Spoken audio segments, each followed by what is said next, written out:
से सत हो आम सबू कर्मी मैंने अनेक अच्छु आमर जो मनोबलटा 10 गुण बढ़ीज जदि श्री सुजाता राउत पांड्यान आसिक मंग धर 10 तारिख बैठक दर्शक बंधु मु जानी ये कथा केते दूर सत हो पारे किंतु जदि अगर सत हम तेज निश्चय सांघातिक कारण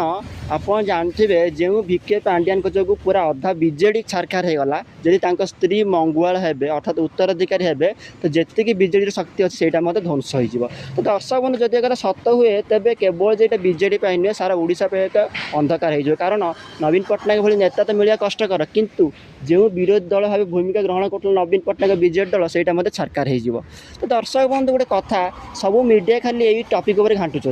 तो यहाँ अलग कथा थोड़े भावन दर्शक बंधु अपराजिता षडंगी आम कहीपर कि अपराजिता षडंगी बीजेपी छाड़ी बीजेडी को पलाइबे यहाँ तो अलग कथा किंतु जदि सी बीजेडी सभापति जाती बाई चान्स धर एग्जाम्पल कौन कथा राजनीति अविश्वास नहीं किंतु जदि अपराजिता षडंगी बीजेडी को आसी जाते सभापति जाते ए कौन सन्देह ना दर्शक बंधु अपराजिता षडंगी बीजेडी को पुनर्गठन कर साहाय्य करेंगे कारण मुख्य कथा हूँ लोकप्रियता ओडिशा रे बहुत रही आप देखो दर्शक बंधु आज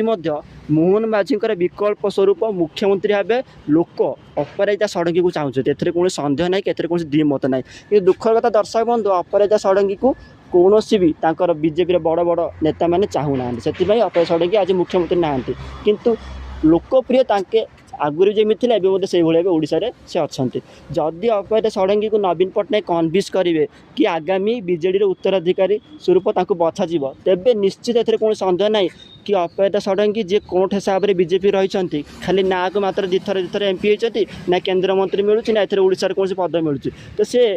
अपराजिता षडंगी आराम रे बीजेडी को आसिकी बीजेडी मंग धर ए कौन सन्देह जदि से निमंत्रण कराए कि गोटे कथा हूँ कौन दर्शक बंधु नवीन पट्टनायक एत कहीं भल भाव रोचे पांड्यान दंपति प्रति मुझे जानीपारूनी।